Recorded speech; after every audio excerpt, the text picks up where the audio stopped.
Pemirsa, Presiden Prabowo Subianto telah mengeluarkan kebijakan penghematan anggaran APBN dengan memotong beberapa pos anggaran di kementerian dan lembaga untuk mencapai efisiensi yang ditargetkan sebesar Rp306,69 triliun.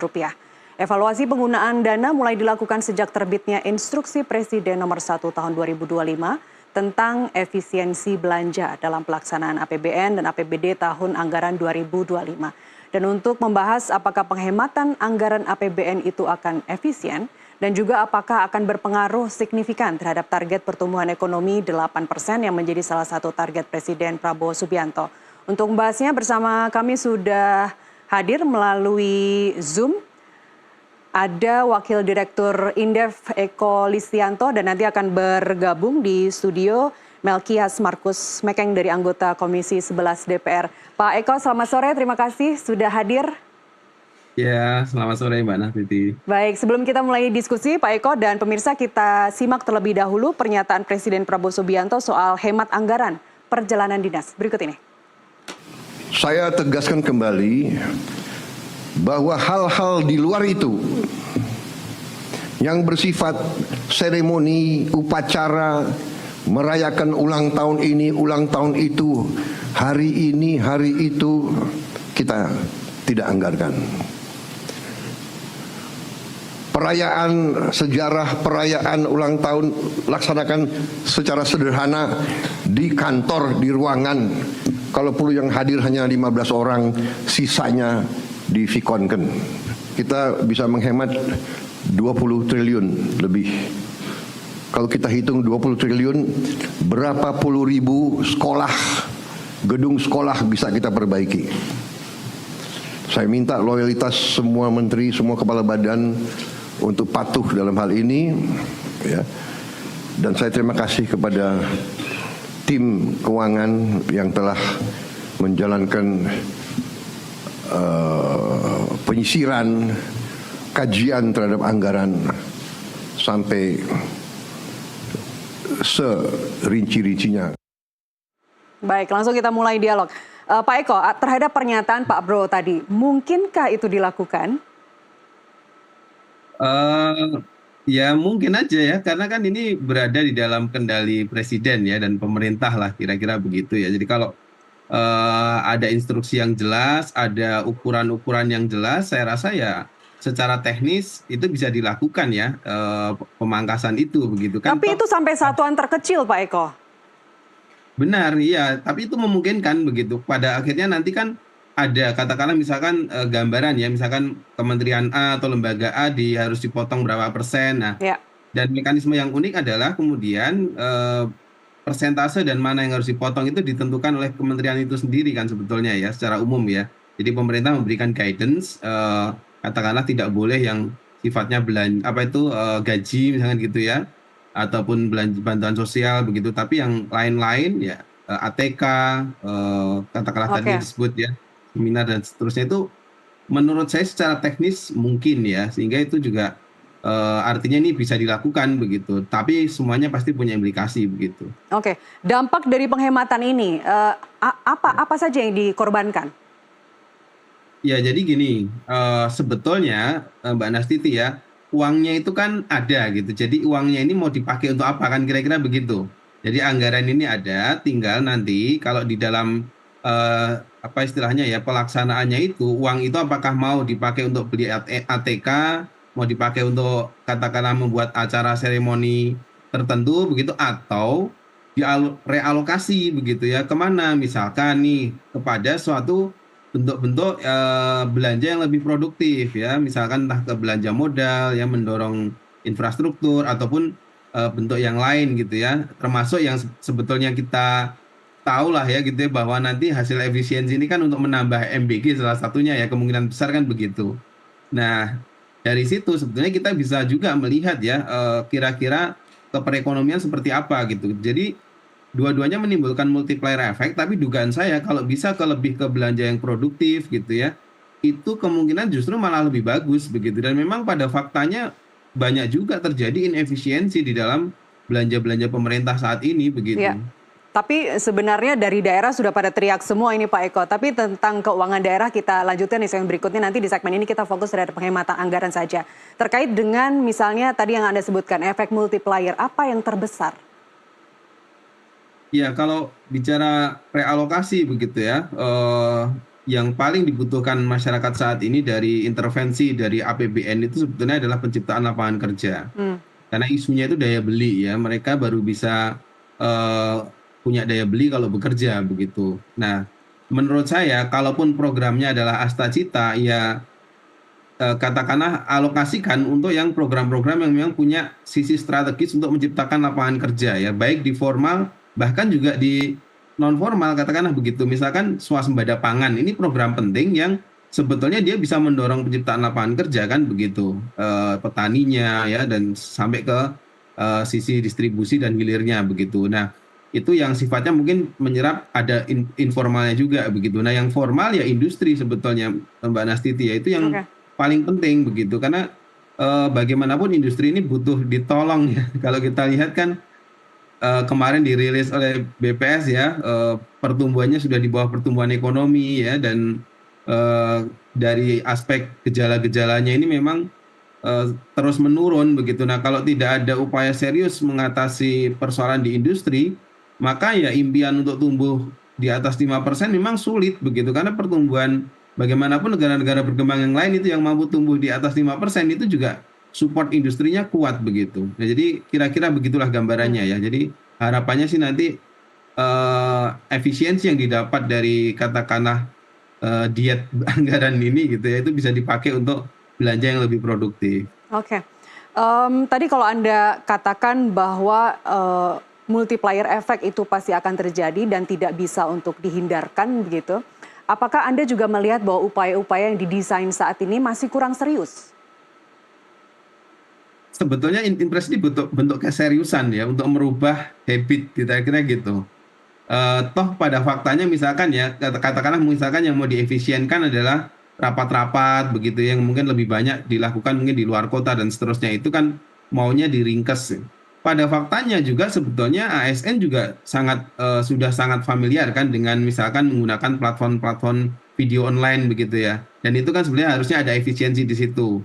Nah, hal-hal kayak gini kan sebenarnya sangat mungkin begitu. Jadi sebetulnya ini justru memang habit baru yang menurut saya ke depan memang harus dilakukan gitu ya. Jadi jangan hanya karena punya APBN, anggarannya memang sudah mencapai ribuan triliun, tapi kemudian pakailah itu ya, dan ini dimulai ya dari pemerintahan ini, katanya pakailah untuk yang lebih sifatnya punya dampak langsung ke masyarakat seperti itu. Nah, itu yang sebenarnya diharapkan ya. Tentu ada sektor-sektor yang terkorbankan ya pasti gitu ya, tapi itu pilihan memang ya, karena tidak semuanya bisa dikatakanlah dinaungi ya dari APBN ini. Toh pada faktanya paling besar ya kontribusi APBN itu cuma sekitar 10% terhadap PDB kita begitu. Baik. Kalau tadi daerah sudah pada teriak, sudah pada keberatan untuk melakukan efisiensi ini, kaitannya dengan program-program yang memang sudah terjadwal ataupun sudah ada MOU dengan pihak ketiga misalnya. Apakah menurut Anda perlu adanya diskresi-diskresi dalam peraturan sehingga tidak merugikan lebih banyak orang, lebih banyak MOU yang sudah dilakukan oleh pemerintah daerah dengan pihak ketiga itu tidak merugikan mereka? Ya, ini memang yang unik dari aturan ini adalah juga menghit atau katakanlah langsung juga mendorong efisiensi di daerah. Ini yang agak sulit sebetulnya gitu, karena kalau kita bicara pusat, oke, gitu ya, ada kementerian dan seterusnya, itu masih quote and quote masih dalam kendali lah sepenuhnya begitu ya. Nah, tapi daerah ini kan kalau kita lihat ya, karakteristik anggarannya sebetulnya banyak sekali daerah-daerah yang kapasitas fiskalnya itu kecil. Jadi dana transfer ya dan dana-dana yang masuk ke daerah itu memang digunakan untuk operasional mereka begitu. Di satu sisi ini mengajarkan ke mereka ya bahwa jangan kemudian menumpuk belanja daerah itu pada belanja birokrasi begitu. Tapi di sisi lain dengan katakanlah ya aturan yang cukup rigid itu ya, mentargetkan kan sekitar 50 triliun ya dari daerah ini begitu kontribusinya. Nah, ini untuk efisiensi ini begitu ya. Nah, ini memang cukup besar begitu. Saya rasa memang menurut saya harus ada kriteria tertentu begitu, mana daerah yang siap bisa gitu ya, yang kapasitas fiskalnya tinggi, mana yang rendah lah. Kalau yang rendah dipaksa seperti daerah-daerah yang punya kapasitas fiskal lebih, itu pasti akan terganggu ya Ya. kinerja mereka di daerah begitu, pemerintah daerahnya begitu. Tapi kalau pertanyaannya apakah bisa dilakukan, efisiensi itu jawabannya adalah sangat bisa begitu ya. Sangat bisa karena itu kan dari dana transfer Mbak yang Ya. di handle Ya, yang mau nggak mau sebetulnya memang harus bisa dilakukan. Pak Eko, Iya. tapi kemudian ada yang mengatakan begini, penghematan-penghematan itu dilakukan karena sekarang pemerintah sedang kalut dengan program makan bergizi gratis yang pendanaannya masih kurang, harus diambilkan dari beberapa kantong begitu. Tapi jawabannya ditunda dulu, Pak Eko, kita kembali usai jeda pariwara berikut, pemirsa tetaplah bersama kami. Anda kembali bersama kami di NTV Prime dan saya akan langsung mengenalkan narasumber berikutnya yang ada di studio, Pak Melkias Markus Mekeng, anggota Komisi 11 DPR. Pak Mekeng, terima kasih sudah hadir. Ya. Tadi kita sudah ngobrol banyak, diskusi banyak dengan Pak Eko Listianto, Wakil Direktur Indef. Dan pemirsa, sebelum kita lanjutkan dialog, kita akan menyimak terlebih dulu apa saja infografis yang akan disampaikan oleh rekan Irsal. Silakan Irsal. Baik, Nastiti Lestari dan Pak Mekeng, sebelum berbincang saya akan memaparkan grafis terkait anggaran apa saja dan kementerian dan badan mana saja yang melakukan pemangkasan untuk irit versi Presiden Prabowo Subianto. Pemirsa, Kementerian Keuangan menerapkan langkah efisiensi anggaran belanja kementerian dan lembaga sebesar 256,1 triliun untuk tahun anggaran 2025. Efisiensi ini mencakup belanja operasional dan non-operasional. Dan berikut kami sajikan infografis untuk Anda berikut ini. Yang pertama, daftar sejumlah kementerian dan lembaga yang dipangkas anggarannya, antara lain Anda bisa lihat di layar televisi Anda. 3 teratas ada dari Kementerian Pekerjaan Umum yang melakukan pemangkasan anggaran sebesar 81,38 triliun, disusul dengan Kemendikti Saintek dengan jumlah pemangkasan 22,54 triliun, dan di posisi ketiga ada Kementerian Kesehatan dengan pemangkasan sebesar 19,63 triliun rupiah. Selanjutnya Anda bisa baca, kemudian saya akan memberikan informasi kepada Anda badan apa saja yang juga mengalami pemangkasan. Disclaimer bahwa ini saya tampilkan data berdasarkan persen. Dari Otorita IKN yang melakukan pemangkasan sebesar 75,23%, kemudian disusul dengan Kementerian PU dengan persentase sebesar 73,35%, kemudian yang berada di posisi ketiga dengan persentase tertinggi adalah Kementerian Perumahan dan Praswil dengan persentase sebesar 69, sekian persen. Sementara berikutnya ada daftar kementerian dan lembaga negara yang tidak kena pemangkasan anggaran, antara lain seperti yang kita lihat berikut ini.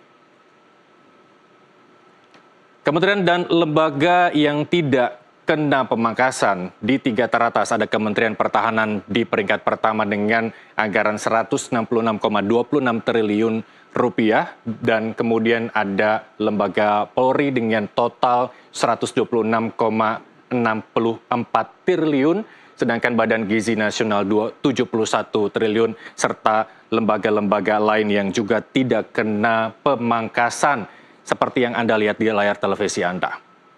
Dari total pemangkasan anggaran 2025 sebesar 306,69 triliun, untuk anggaran kementerian dan lembaga akan dihemat 256,1 triliun rupiah, dan transfer ke daerah dihemat 50,59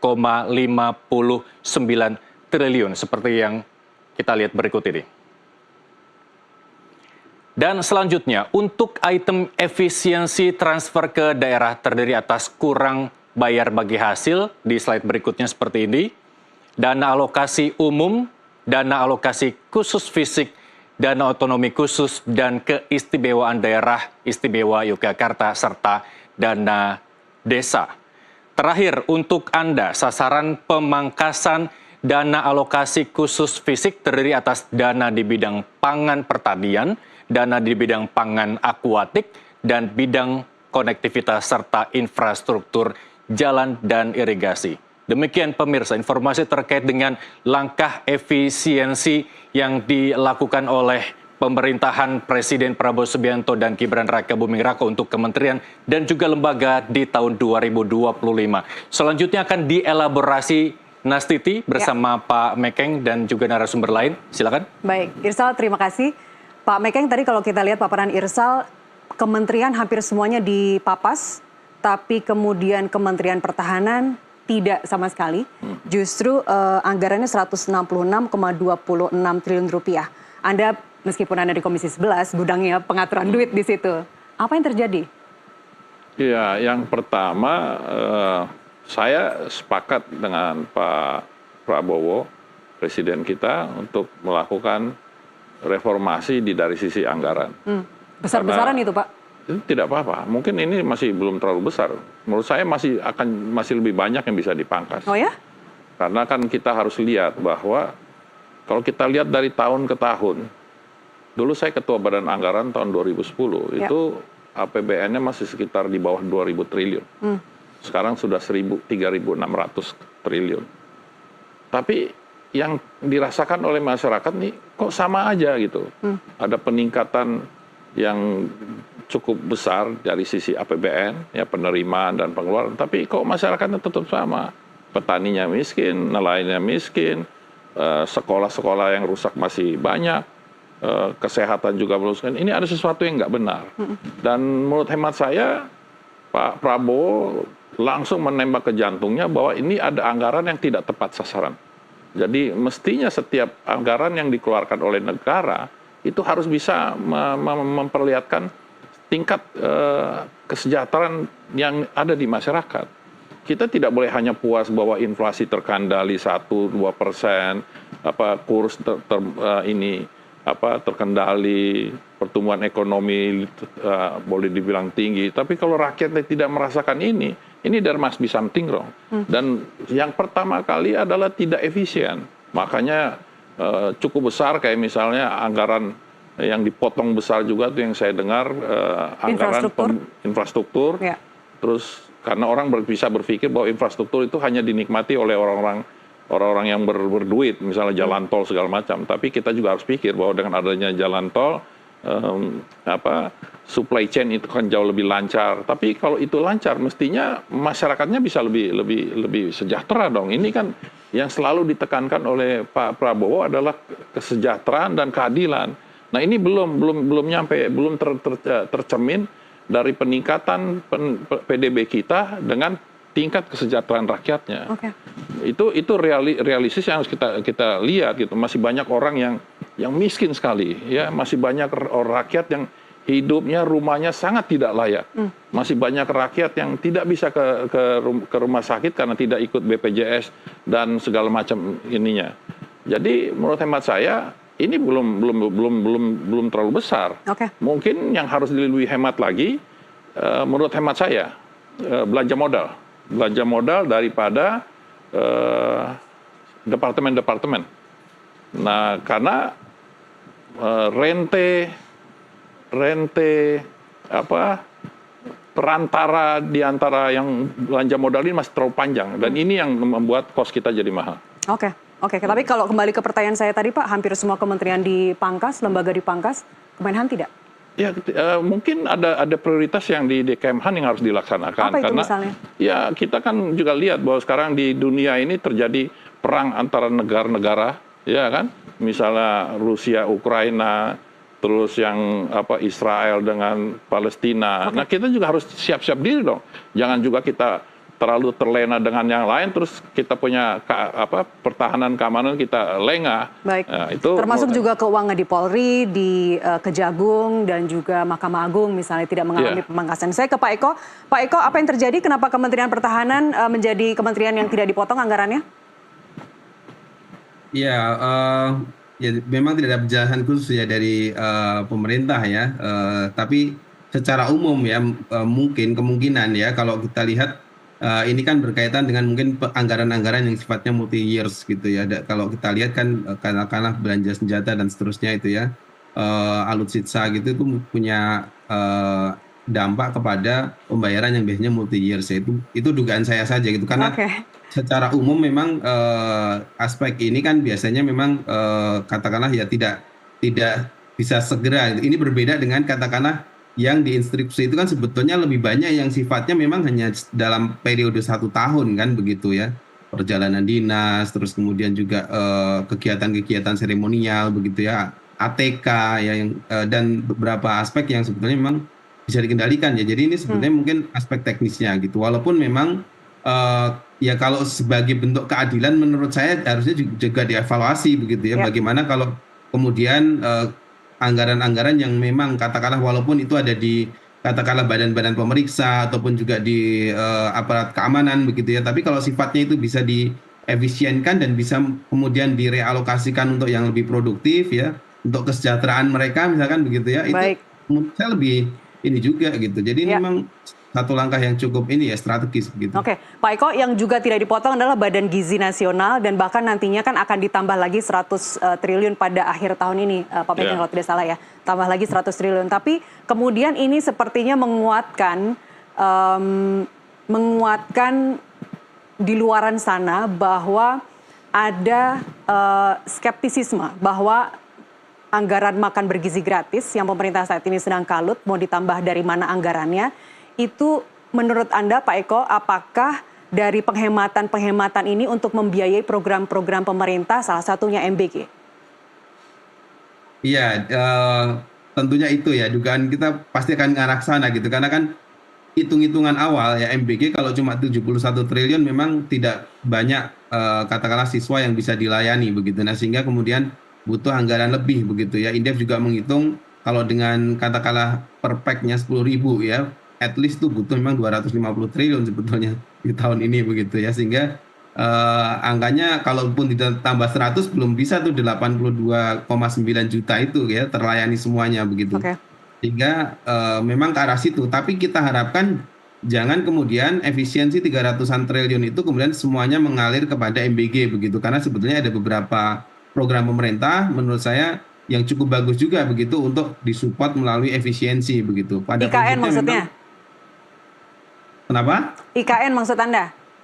IKN tidak termasuk ya menurut saya ya, tapi bagaimana mendorong industri dan swasembada pangan ya. Swasembada pangan ini sangat penting sebetulnya, karena pun misalkan itu dianggarkan lebih, itu akan menyentuh langsung ke petani begitu, manfaat langsungnya ada, dan rantainya bisa panjang begitu. Jadi efek multiplier-nya itu bisa banyak gitu. Jadi dan apalagi punya efek ke kemandirian pangan ya, itu saya rasa salah satu yang kemandirian pangan ya. Pak Meking, ada yang ingin Anda tambahkan? Benarkah ini penghematan-penghematan ini tujuannya salah satunya untuk MBG? Ya benar, tidak apa-apa, karena memang kita juga harus sadari banyak kita punya anak-anak didik ini yang berangkat ke sekolah dengan keadaan lapar. Jadi kalau belum mencapai 100% ya ini secara bertahap. Tapi niat baik dari Pak Prabowo itu adalah sangat jelas. Dia mau semua anak-anak berangkat sekolah tidak lapar, nanti siang juga tidak lapar, supaya otak mereka itu bisa bekerja. Itu investment untuk jangka panjang. Dan juga kedua, IKN juga jangan dilupakan, kita sudah investasi cukup besar. Walaupun ini pelan-pelan harus tetap kita lakukan pembangunan supaya tidak mubazir. Kalau mubazir itu jauh lebih rugi kita. Anda juga udah siap pindah ke sana ya Pak? Ya kalau udah emang harus pindah ya harus pindah lah. Asik. Gitu. Baik. Pertanyaan besarnya adalah apakah penghematan-penghematan ini bagaimana korelasinya langsung dengan pertumbuhan ekonomi yang ditargetkan 8% nanti. Tapi diskusi kita lanjutkan di segmen berikutnya. Pak Eko dan Pak Meking, kita kembali usai jeda, tetaplah bersama kami.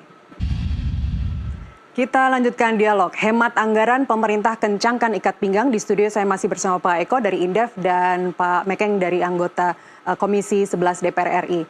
DPR termasuk yang ikut mengencangkan ikat pinggang nggak Pak Meking? Ya secara anggaran ya DPR harus juga tidak bisa saya mau jalanin semua program yang ada, harus ikutin anggaran di pemerintah yang siapa. Tapi dengan komisinya tambah, badan tambah, ya, itu apakah kan konsekuensi. Kalau udah komisi tambah itu kan karena pemerintah nambah departemen, itu konsekuensi. Oke.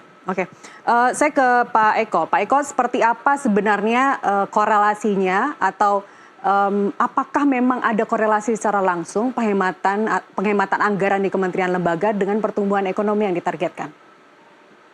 Ya, baik. Jadi gini, tentu ya, upaya penghematan ini sudah dihitung ya sama Kementerian Keuangan begitu, supaya tidak terlalu mengganggu terhadap target pertumbuhan tahun ini. Katakanlah setidaknya di asumsi makro itu 5,2%. Tetapi gini, kan ini kan bukan diefisienkan kemudian uangnya tuh ditaruh di sektor keuangan, Iya. ditabung kira-kira gitu ya Mbak Nastiti ya. Tetapi dimasukkan lagi ke dalam sistem perekonomian kepada sektor real gitu. Hmm. Nah, ada yang wujudnya nanti makan bergizi gratis ya, ada yang mungkin wujudnya apa yang lainnya ya, kita belum jelas ya yang mana yang akan ditambahkan begitu. Nah, tetapi poinnya adalah dari kegiatan yang misalkan hanya katakanlah mungkin kegiatan-kegiatan seremonial dan ya sebetulnya hal-hal yang ya perjalanan dinas dan seterusnya, kemudian masuk kepada sektor yang lain kira-kira begitu ya. Bisa saja sektornya sama, katakanlah MBG juga butuh transportasi misalkan gitu ya, tapi bentuknya kan bukan perjalanan dinas si ASN-nya gitu ya, tapi lebih kepada bagaimana mendistribusikan makanan begitu. Nah, sebetulnya kalau secara in total di dalam perekonomian, asal ini efektif gitu ya, jadi tidak ada kemudian dikorupsi dan seterusnya, Hmm. menurut saya kok tidak akan terlalu ini ya, tidak akan terlalu beresiko terhadap pertumbuhan ekonomi begitu. Toh pada faktanya sebesar-besarnya semua anggaran APBN itu ya, government spending itu porsi dalam perekonomian cuma paling 10% gitu. Hmm. Sisanya itu bagaimana swasta itu bisa digerakkan gitu. Kalau swasta bergerak, itu yang lebih dominan memberikan warna ya, memberikan akselerasi dalam perekonomian ya. Begitu kira-kira penjelasannya begitu. Jadi sebetulnya ini langkah yang strategis Oke. ya. Cuma butuh konsistensi ya. Dan jangan juga nanti ASN-nya pada ngambek gitu ya. Iya, butuh Kinerjanya jadi konsistensi. turun gara-gara dipotong. Sekarang anggarannya. rasanya udah pada ngambek Pak Eko, udah pada teriak-teriak PNS-nya. Butuh konsistensi dan juga pengawasan. Nah, itu bagaimana seperti kontrol dari DPR? Ya, jadi memang ini fakta di lapangan. Gaji PNS ini sebetulnya sangat kecil, tidak cukup untuk hidup 1 bulan. Ini realitas ya. Jadi yang saya dengar banyak sudah menjaminkan mereka punya SK itu di bank, akhirnya tiap bulan hanya terima tinggal 20-30%. Akhirnya mereka harus mencari kegiatan-kegiatan lain yang bersumber dari kegiatan pemerintahan untuk menambah ini. Oke. Nah, sekarang dilakukan efisiensi. Perjalanan dinas tidak ada, semua tidak ada. Yang pertama harus dilakukan oleh pemerintah, naikin gaji mereka. Naikin gaji mereka dan hapus semua inefisiensi Semua golongan tuh Pak, anggaran-anggaran. dinaikin gajinya semua golongan. Ya, nanti pemerintah akan lebih breakdown lah. Tapi yang harus dikenakan tuh yang di bawah yang sampai level hidupnya. Tapi kan judulnya mau efisiensi Pak Mekeng. Ya, efisiensinya kan kita lihat efisiensi berapa, tapi jangan sampai juga membuat nih ASN nggak bisa hidup. Oh, kalau oke. mereka nggak bisa hidup, mereka nggak kerja, nanti kalau ada apa-apa siapa yang disalahin? Jadi menurut Kalau- Anda belanja barang dan modal bisa diefisiensi, Iya. tapi kemudian gaji Ya, tunjangan sebagian naikin lah untuk gaji daripada ASN itu dinaikin supaya mereka juga bisa hidup wajar. Kalau mereka untuk menopang kehidupan pribadinya aja, keluarganya aja nggak bisa, mereka pasti akan cari jalan untuk mencari kerjaan lain, menyambi, misalnya ngojek kayak atau jualan kayak. Akhirnya Iya. fokus mereka tidak lagi pelayanan di pemerintahan. atau parahnya ke judi online. Jadi ya bisa ke judi online atau nanti pinjam di pinjol, main di itu, ini akan lebih buruk. Jadi harus dilakukan efisiensi, misalnya dapat 1.000, ya 300 naikin untuk gaji-gaji pegawai yang nanti dilihat lah. Kalau yang udah tinggi-tinggi mungkin nggak terlalu terdampak, yang terdampak nih yang di bawah. Oke. Jadi secara jangka panjangnya ini akan jauh lebih baik karena udah di tap anggaran-anggaran yang nggak perlu tuh nggak boleh dimasukkan lagi di nota keuangan. Oke. Kita susahnya kalau di Amerika itu ada yang namanya Congress Budget Office, di mana lembaga ini adalah lembaga independen di luar pemerintahan, di luar DPR, yang akan membuat indeks-indeks daripada pembangunan. Jadi nggak bisa pemerintah masukin angka sekian, DPR masukin angka sekian, terus diputus di dalam APBN, nggak bisa. Nah, kita harusnya punya satu lembaga itu. Oke, indeks pembangunan manusianya ditingkatkan. Saya ke Pak Eko, mungkinkah itu dilakukan? Artinya ada semacam subsidi silang dari penghematan anggaran kementerian lembaga, kemudian disalurkan kepada kenaikan gaji untuk PSN misalnya?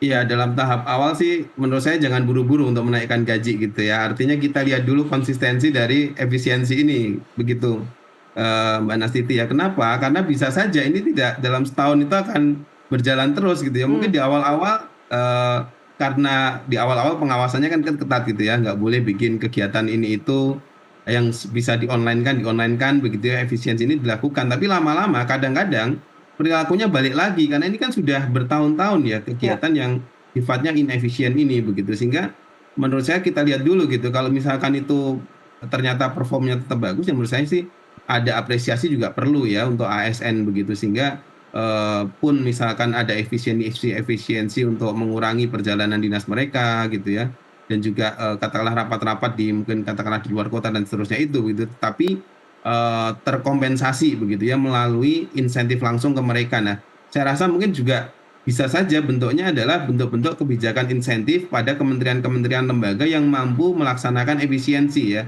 Kalau yang teori lama itu kan kalau nggak bisa menyerap, tahun depan anggarannya dikurangi gitu kan. Nah, mungkin teori yang baru adalah kalau bisa efisien, maka dia dapat insentif begitu. Itu juga mungkin bisa membuat katakanlah anggaran kita akan mungkin jauh lebih efektif begitu dan efisien ya. Jadi bukan penggunaan dana sesuai targetnya, sesuai anggaran di awal, tapi bagaimana pemaksimalan atau efisiensi itu sendiri dilakukan. Kita lanjutkan di segmen berikutnya, Pak Eko dan Pak Mekeng. Kami kembali usai jeda, tetaplah bersama kami. Kita lanjutkan dialog. Di studio saya masih bersama anggota Komisi 11, Melkias Markus Mekeng, dan melalui sambungan Zoom saya masih bersama Eko Listianto, Wakil Direktur Indef. Saya ke Pak Eko terlebih dahulu. Pak Eko, kalau tadi Anda mengatakan bahwa tidak terjadi atau tidak ada korelasi secara langsung begitu ya, penghematan anggaran dengan pertumbuhan ekonomi yang ditargetkan lebih dari 8%, apakah atau bagaimana korelasinya terhadap investasi?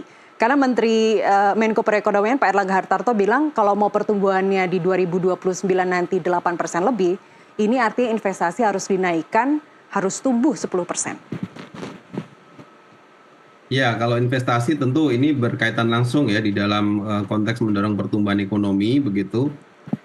Sebetulnya bentuk-bentuk efisiensi kayak gini tuh menurut saya juga bagi investor saya rasa akan seneng ya, karena mereka melihat birokrasinya jadi bisa lebih efisien begitu. Itu mungkin justru akan bisa memberikan citra baru ya bagi kalangan investor begitu, karena ternyata pemerintah serius begitu mengelola anggaran APBN yang sudah didapat untuk belanja-belanja yang sifatnya memang punya impact begitu ya, punya impact ke masyarakat. Terus Pak Eko, audionya tidak terdengar. Kepada aspek-aspek yang lebih luas begitu. Nah, saya rasa memang ya sebenarnya wajar ya kalau investasi harus tumbuh katakanlah lebih tinggi dari pertumbuhan ekonomi begitu, karena memang itu yang kita butuhkan begitu, Mbak Nastiti. 10%. Ini kalau investasinya bentuknya PMTB itu ya mungkin yang dimaksud ya, kan ini tergantung definisinya apa dulu gitu. Kalau PMTB-nya harus tumbuh 10%, saya rasa iya, karena pertumbuhan ekonominya yang mau dikejar 8% kan begitu. Kalau dalam konteks nilai ya, dalam konteks nilai untuk tumbuh 8% ini memang dibutuhkan setidaknya investasi itu sekitar 20.000 triliun ya untuk beberapa tahun ke depan. Artinya kalau dipecah jadi 5, at least 4.000 triliun per tahun begitu, itu dibutuhkan untuk menggerakkan perekonomian begitu. Menko Perekonomian juga mengatakan kinerja ekspor juga harus tumbuh 9%. Tapi seperti apa saja sektor-sektor yang bisa digenjot untuk ekspor? Kita lanjutkan di segmen berikutnya. Pak Eko dan Pak Mekeng, kita kembali usai jeda azan maghrib berikut ini. Kita lanjutkan dialog. Di studio saya masih bersama Pak Mekeng, anggota Komisi 11, dan melalui sambungan Zoom masih bersama Eko Listianto, Wakil Direktur Indef. Pak Mekeng, kalau bicara terkait dengan keuangan daerah yang juga ikut dipangkas, apakah penghematan anggaran ini sebenarnya akan menghambat atau bisa mempercepat pertumbuhan ekonomi yang ditargetkan? Ya, kalau misalnya daerah ini, hampir semua lah ya, daerah itu kan hidupnya dari DAU dan DAK. Ya. Dan DAU, DAK itu kan sumbernya dari pusat. Jadi kalau dikurangin, yang pasti pertumbuhan ekonomi daerah pasti akan keganggu. Karena tidak ada lagi sumber dari yang lain. Kalau kita mengharapkan dari PAD, tidak semua daerah bisa meningkatkan PAD begitu cepat. Ya kan? Kayak contohnya di daerah saya lah, di NTT. Itu boleh dibilang 90% daripada kehidupannya adalah DAU dan DAK.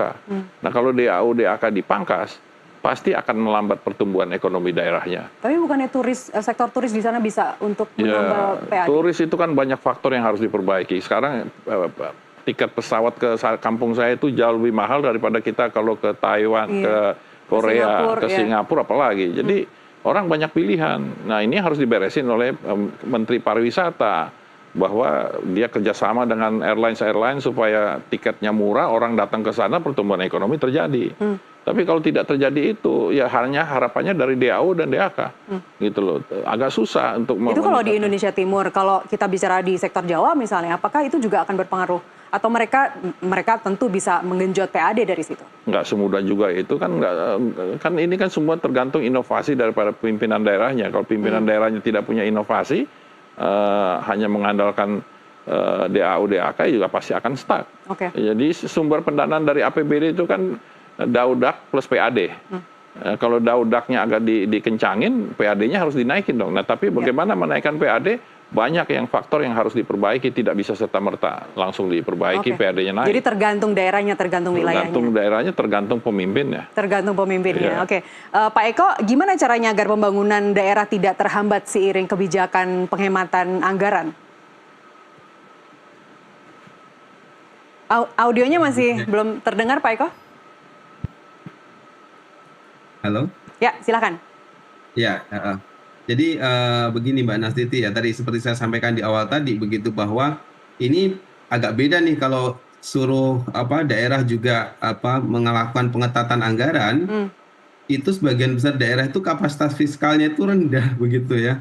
Sangat sekali bergantung dari dana transfer di pusat seperti Pak Mekeng bilang tadi begitu, sehingga impact-nya memang agak berbeda. Kalau di kementerian di pusat itu ya sekedar aktivitinya saja yang mungkin dikonversi menjadi bentuk online atau dikurangi begitu. Itu masih katakanlah masih dalam level bisa dilakukan. Tapi di daerah dana transfer itu sangat diperlukan begitu untuk katakanlah ya menginikan aktivitas mereka ya. Tapi tentu mungkin tujuan pemerintah adalah penghematan itu juga perlu dilakukan di daerah begitu ya. Jangan kemudian di pusatnya sudah melakukan memberi contoh begitu ya, di daerahnya tetap saja ya selebrasi kegiatan-kegiatan seremonial dan berbagai macam yang sifatnya hanya sekedar pelengkap itu gencar dilakukan, kan maunya begitu gitu ya. Mungkin sehingga tadi saya mengusulkan pada yang aspek daerah ini harus dilihat kapasitas fiskal masing-masing daerahnya dulu begitu, sehingga nanti penghematan itu bisa beragam ya. Kalau yang seperti Jakarta atau Kalimantan Timur mungkin oke-oke saja begitu, tapi begitu sudah bicara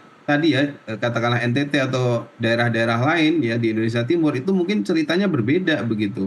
Jadi apa yang bisa ditingkatkan untuk Indonesia Timur? Untuk Indonesia Timur ya saya rasa pertama ya, kalaupun misalkan harus juga melakukan pengetatan, harusnya dilihat kapasitas fiskalnya ya. Jadi mungkin ada rumusan tertentu begitu yang bisa dilakukan begitu, supaya jangan sampai kemudian target 50 triliun dari transfer daerah itu kemudian justru membuat ekonomi daerahnya nggak bisa bergerak ya begitu.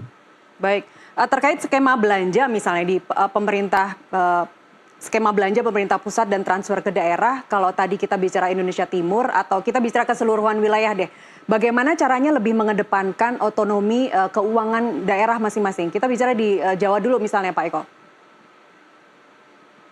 Iya, tentu opsi-opsi katakanlah di Jawa ya, tentu kalau kita lihat ya sebenarnya sebagian besar di Jawa kan relatif lah gitu dibandingkan di luar Jawa, mereka punya opsi-opsi untuk mendorong PAD-nya, tapi memang tidak mudah juga begitu karena situasi ya ekonomi kita sebetulnya ya moderat lah pertumbuhan kita ini begitu, sehingga untuk bisa menghasilkan PAD ya mereka harus mendorong ekonominya tumbuh dulu di masing-masing daerah ya. Kira-kira memang situasinya seperti itu gitu. Jadi bicara penghematan di daerah dengan instruksi dari pusat itu memang agak lebih menantang ya. Apalagi daerah-daerah ini kepala-kepala daerah baru kan begitu yang punya visi misi juga begitu kan, sesuai dengan apa yang dikampanyekan kemarin untuk daerahnya begitu. Baik. Terakhir sekaligus closing statement dari Anda Pak Mekeng. Indef misalnya atau ekonom lain juga mengatakan bahwa kalau memang 2029 nanti target minimal 8% itu akan tercapai, itu artinya dari mulai tahun 2025 ini minimal 5,5% pertumbuhan ekonomi. Kemudian 2026 nanti harus bisa 6,5%. Kita bicara nggak usah jauh-jauh 2029, dari tahun ini aja 5,5%. Menurut Anda? Ya, yang pasti dengan adanya penghematan ini kan lebih banyak disalurkan kepada makanan bergizi. Ya. Dan seperti yang disampaikan oleh Pak Prabowo berulang kali, bahwa makanan bergizi itu pun harus menggunakan kearifan lokal. Nah, sehingga kalau itu terjadi, jadi telurnya beli dari kampung, sayurnya segala macam di kampung itu terjadi kegiatan ekonomi yang akhirnya mendongkrak pertumbuhan ekonomi di daerah. Ya. Terus juga program-program hilirisasinya terus dipercepat. Ya. Terus juga jangan jor-joran kasih tax holiday kepada investor ke sini yang terlalu berlebihan, itu juga akan merugikan kita. Jadi menurut hemat saya itu bisa dilakukan dengan catatan kegiatan ekonomi itu benar-benar government spending itu benar-benar langsung masuk kepada kegiatan ekonomi di daerah, dan lebih banyak kepada yang jangan sifatnya yang konsumtif, tapi lebih harus sifatnya produktif. Oke. Itu. Pengawasan juga harus ditingkatkan dari DPR nantinya. Pak Mekeng, sayang sekali kita harus mengakhiri dialog kali ini. Terima kasih telah bersama kami, telah berbagi insight. Pak Eko, terima kasih atas waktu Anda bersama kami. Sehat selalu.